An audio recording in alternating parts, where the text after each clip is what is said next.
Hey there, it's Joy Foster, founder of TechPixies, and I'm delighted today to be in the presence of one of our students, Christine Palmer, who's been with us for almost a year. Christine, welcome to the show. I'm really glad that you're here. Thank you for asking me. I'm super excited to chat with you today.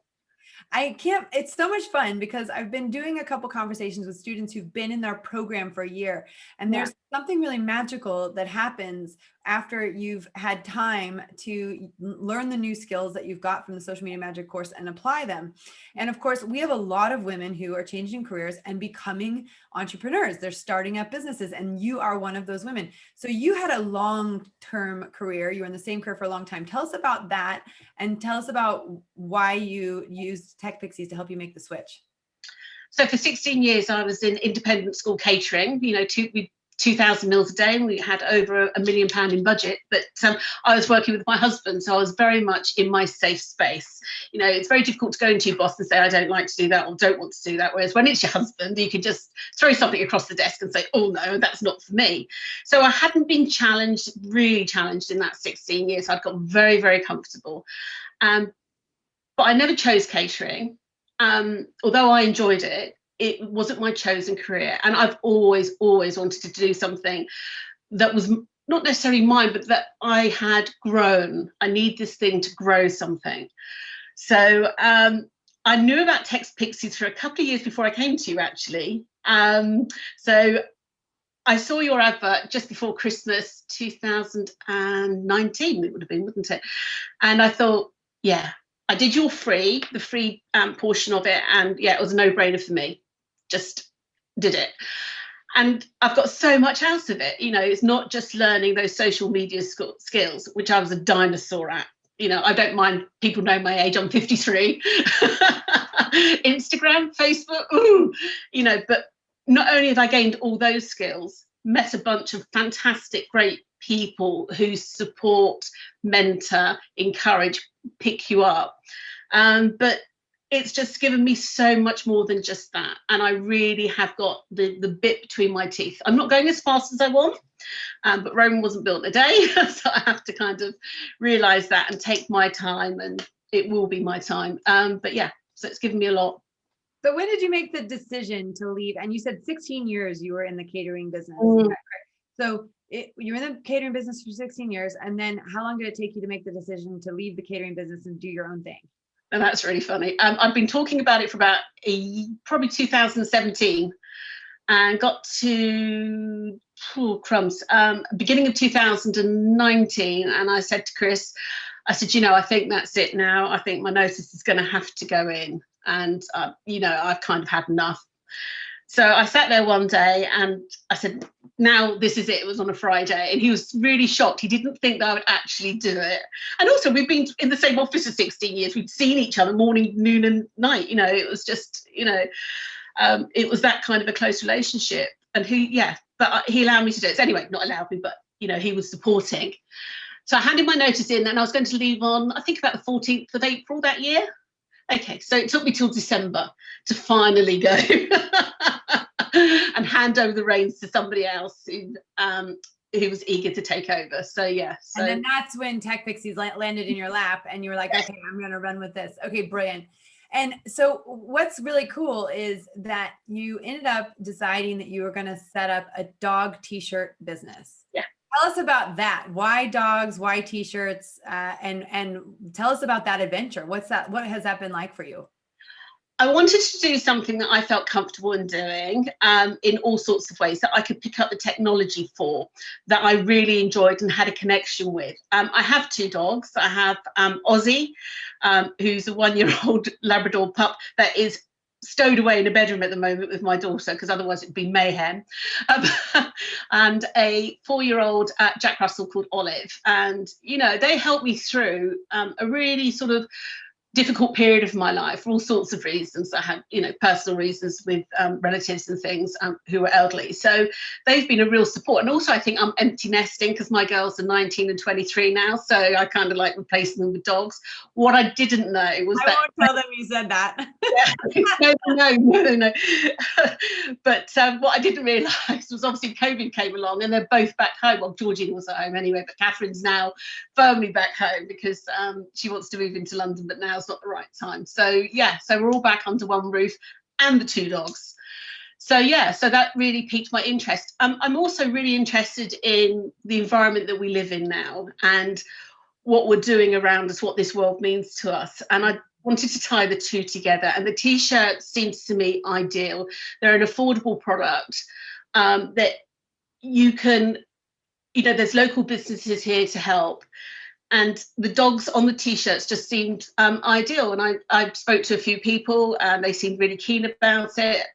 They bought some t-shirts and away we went. And Georgina, how could I forget?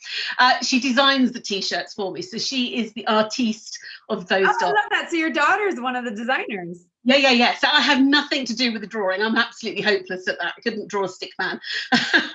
So you can run a business, and actually that's half the battle is when you're, I love the book Rocket Fuel because it talks about being the visionary and being the integrator. And even in a business like that, if someone can run the business and someone can do the creative, that's a beautiful thing. Yeah, I mean, she loves art. She wants to be a vet, and that's what she's applying for. But behind that, she's done many years at a local art school and absolutely loves it. So it just seems ideal to have. Amazing. Okay, so tell us about. So now, I think if I'm not incorrect, you're not doing the POD, like product on demand. You're doing you're not doing drop shipping.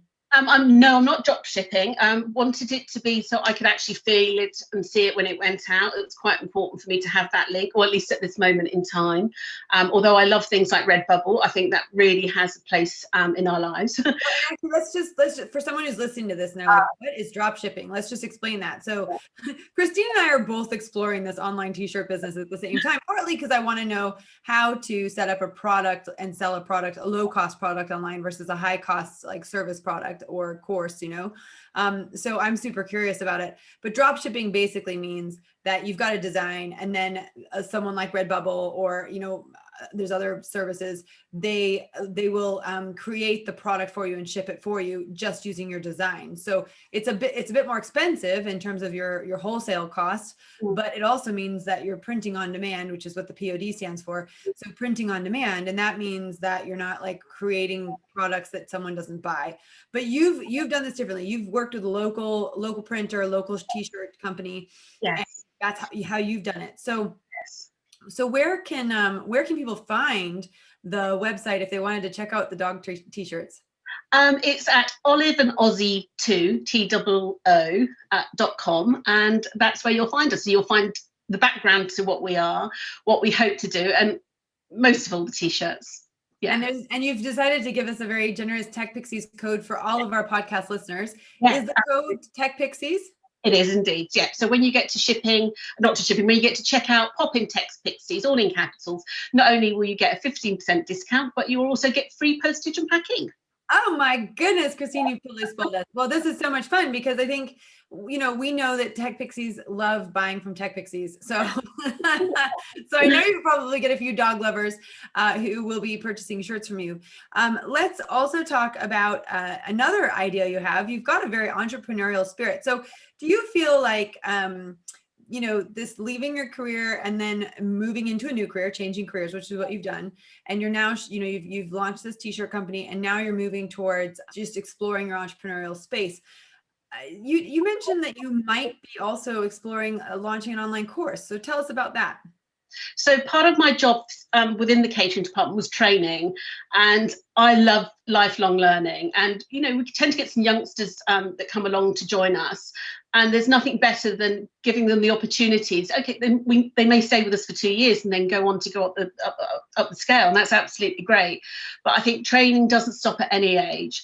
And so one of that is communication. I love talking to people. That's not an issue for me. And getting them to communicate in the right way. Now, having worked through the 80s and having that stereotypical boss in the 80s, of one that would probably, it's my way or the highway.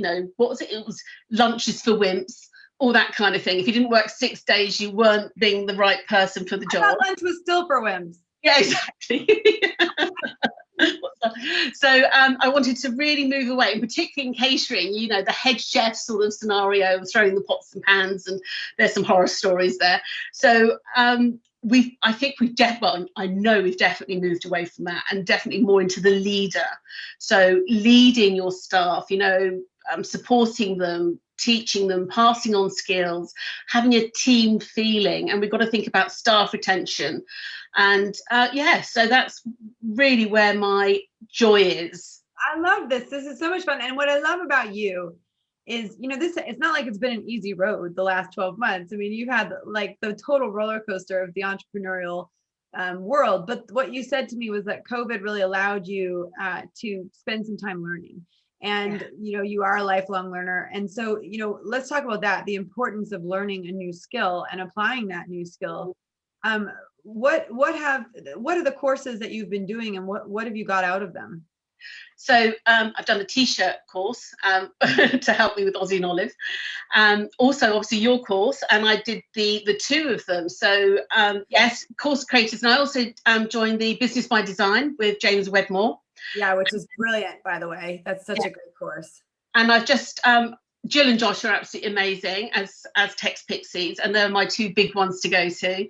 And so I've just joined their SEO course. So it's where you build a course online that is permanently online. So somebody can dip in and out of it, sign up to it. It's not a live course, but it's an introduction to your live course or to your bigger course. So that's where I am at the moment. And that I find really exciting because it just suits where I am at the moment. Oh, okay. That's the self-liquidating offer course. Is that what it is? Yes. Yeah. And that's that idea that you have something that's running all the time that someone can then sign up for, and then they would join your bigger course after they've done that as an introduction. Exactly that. Yes, absolutely. Very cool. So the first bit of the course will be difficult conversations, and that's what people most curl their toes at, is having somebody come in. Either you've got to tell them something difficult, or they're telling you something difficult, and it's how to make that a positive experience. These. Oh my gosh, everyone who runs a team needs that. I have definitely failed at that place so many times. I need that one. Is that free, or do you sell that? How does that work? That will be a low cost option, so around the sort of £29 mark.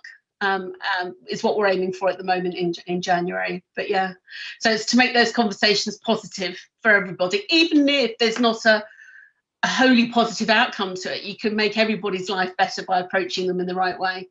That's brilliant. I love it. Well, that's so good to know. So I also just love your, like I said, on the entrepreneurial spirit that you've got, where you're just trying things out. But also what feels like has happened is over the last year, the dust has settled. You learned a whole bunch of things, and you're starting to say, okay, I could do this, or I could do this, I could do this. So let me ask you a question. If you could go back to the catering job, would you do it? No. No. No. I want people to hear the no over and over again, because here's the thing. Everyone gets so scared about changing careers. They get so scared about jumping ship. And, they worry about, the money, and they worry about the clients, and they worry about the customers, and they worry about the website, and they worry about the cost. And those are all legitimate things. However, what you end up doing is you end up living, and we were talking about this on a coaching call this morning with strategy. You end up living in a world that you live in a world in your brain that it's an unwanted, uncreated future. That's what James Wedmore talks about all the time.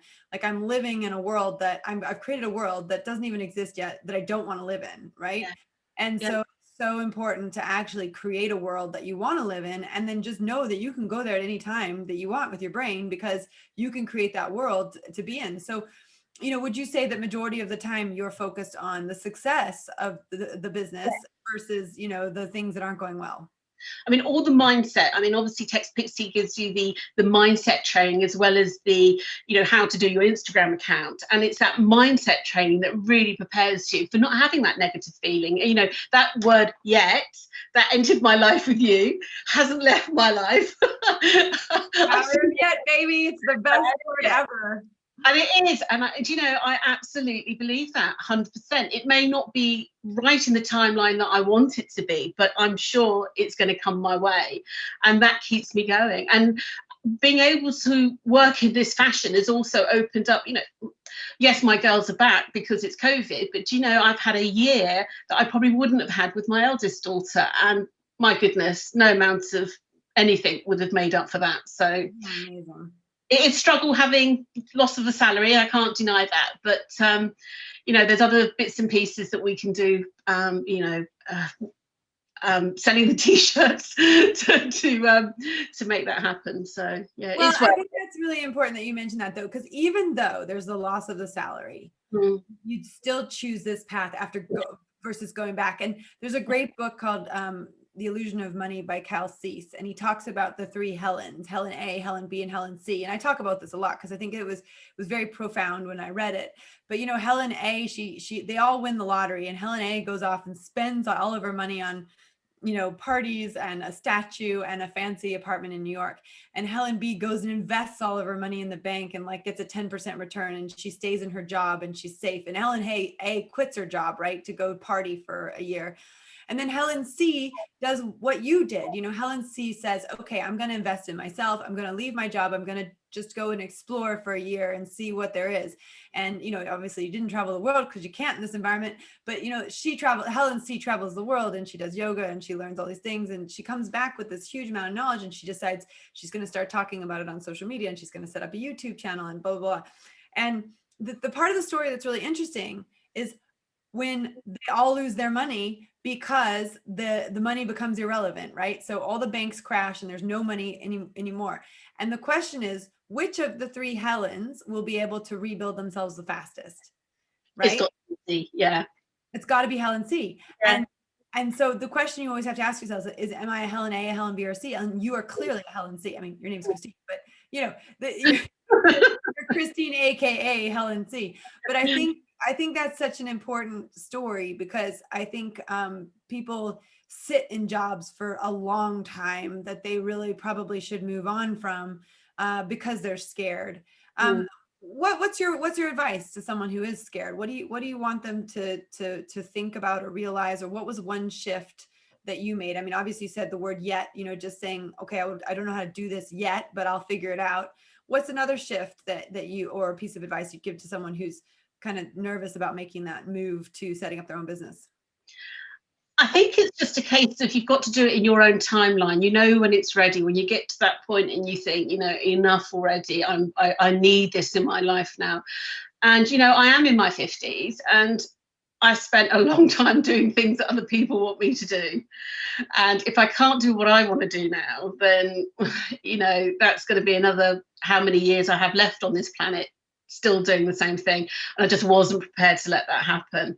Very fortunate. I've got a very supportive family. They think I'm slightly crazy, but they utterly support me in what I do. My harebrained schemes, no, not harebrained.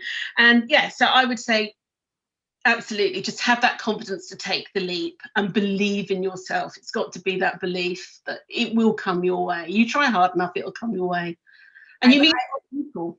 No, I agree with that so much. In fact, it was interesting because I remember I have a regular meeting with the vicar at my church where we talk about, we started talking about it because I thought I was going to be a vicar. And in order to become, to get ordained, and I mean, we've been talking for about 5 years, in order to become ordained in the UK, you have to do a 2-year conversation with a vicar. Yeah. And it was really interesting because when I had the choice of basically expanding TechPixies, moving online and raising investment, the opposite choice to that was going into ordination. Those were my choices. Not a lot of people know that. And in the end, he looked at me and he said, I don't think you're vicar material. And he said, I think you're doing what you're supposed to be doing. And I said, no, I agree with you. I think I am supposed to be doing what I'm supposed to be doing. But I think, it is a process trying to figure out what's right for you and what you should be doing. And, and sometimes it can help to have other people involved in that process. And sometimes it doesn't help as well. But, I meet with him regularly, even now. And we talk about, decisions I have to make, making sure that the decisions I'm making are ethical and in line with my values, and really helping me to kind of figure out, how I want to speak about my faith and other things. But I think, it's just really important to lean in to who you think you are. And I think I remember just saying to him at one point, I said, do you think I'll figure it out eventually? You know, because I was at that point where I didn't believe that I would actually ever figure it out. And he said, Joy, if you keep trying, you will figure it out eventually. He goes, that's, you know, it's the people who stop trying that don't figure it out, right? It's not letting those roadblocks stop you. It's like, okay, I'm up against this wall. How can I get around it? It's going to stop me. And we all have moments where we think, okay, this is just not happening. It's not working. It's not doing this and that. But at the end of the day, you just have that inner belief, no, I can make this work. Just need to find my path to make it work. And I'm sure it'll lighten up for you and it comes to your way. Well, as with Pixies, yeah. I think that's so true. And interestingly enough, we had a conversation recently where we were reflecting on a conversation from like 3 years ago. And we were saying we wouldn't have even had that conversation 3 years ago. Like we wouldn't even be saying, is this a decision we should make 3 years ago? Because it wasn't a possibility. And so I think sometimes, like you said, sometimes things take longer than you think they're going to take. And also, I think, you know, that's why we talk about SMART goals at TechPixies, you know, supportive, positive, or sorry, support, that's Sparkle. SMART goals are the specific, measurable, accountable, and instead of time bound, we have thrilling, and then we have a resonant as well, which is like, what's your why? Why are you doing it? And it's really important to think about that, because that was Jess Rogers. She said, I'm not going to put time on SMART because for various reasons. For women, time is actually very tricky to do because, you know, for example, you know, my son was at school, one of the kids in his class got COVID, and then boom, he's home. So whatever plans I had for the last 2 weeks, you know, sleep went out the window so I could finish them. But I think the point is that when you remove time as a required element, it takes the pressure off. And actually, once the pressure's off, it's easier to get the stuff done. And actually, sometimes you get it done faster because the pressure's not there. But I love how you said that. I love how you said, like, don't let time, you know, basically what you're saying is don't be beholden to a time frame. Yeah. And don't be worried about it running away with you. You know, it's there. And so long as you try and use those moments. And that's mindfulness actually has been a huge thing for me in terms of thinking. When I get worried about the future or worried about the past, I just think, right, my feet are here now. What can I do now? And that's what's important. Can't change the future, can't change the past. Well, I can influence the future, can't change the past. Well, I said that to my husband the other day. I was like, we were talking about that because one of the books that Jill and Josh recommend it talks a lot about quantum physics. And quantum physics is basically saying that there is, like, you are living, like, what the now is the now. The now is the past, the present, and the future, right? And in a way it is, because if every decision I make right now, that immediately becomes my past. And as I'm doing it, it is my future. So, you know, and when so if you want to change your future, you have to change what you do now. And if you want to change your past, you have to change what you do now. And I said that to my husband. He was like, I don't get it. And he's really smart guy. But when I said to my daughter, I was like, well, you're creating the past right now. He was like, what? So I think it's just understanding that exact concept that you are, everything you do in the now is entirely creating your past and your future. And the one thing you have control, you have no control over what happens tomorrow, but you have complete control over what happens right now. And then what you do right now, you're going to remember tomorrow. And so, you know, just getting your head around that concept. And I love that you get that concept. That's so, so cool. One other little thing to add to that was somebody said, what a psychologist has said to me, a friend, think about changing your story. You know, why does your story always have to be the same throughout your life? And that came to me about 3-4 years ago. And that I really held on to. You know, you aren't the sum of your past. You know, we can change things. Maybe not now, but we can. And that's really right. Everything we tell ourselves stories all the time. And we tell the same stories over and over again. And what I know from the neurocoaching training I've done is that a thought repeated over and over again becomes a belief. Yeah. And so you can tell yourself whatever story you want. If you tell it enough, you're going to believe that that's that story, which is why two people in the same conflict will have a completely different story, because they tell themselves the same story over and over again. And that's based on what they thought and felt in the moment, which is going to be totally different depending on what side you're on. And that's not to say that either person is right or either person is wrong, because that was their experience. and that's how they believe it. So this is very interesting, because this really goes probably a lot to that work that you do with conflict resolution and stuff like that, because understanding how someone sees something.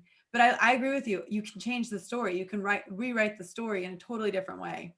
I mean, talking about people understanding different things, and there's that concept of active listening, and I've been in rooms where we've sat opposite each other and somebody's telling me something and then I'm saying something back. And you just know that that person isn't listening, or not listening, no, they are listening, but they've either made up in their mind already what you're going to say, or they hear what they want to hear. And that's when I think it's important for the conversation to continue. It's, what did you hear me actually say?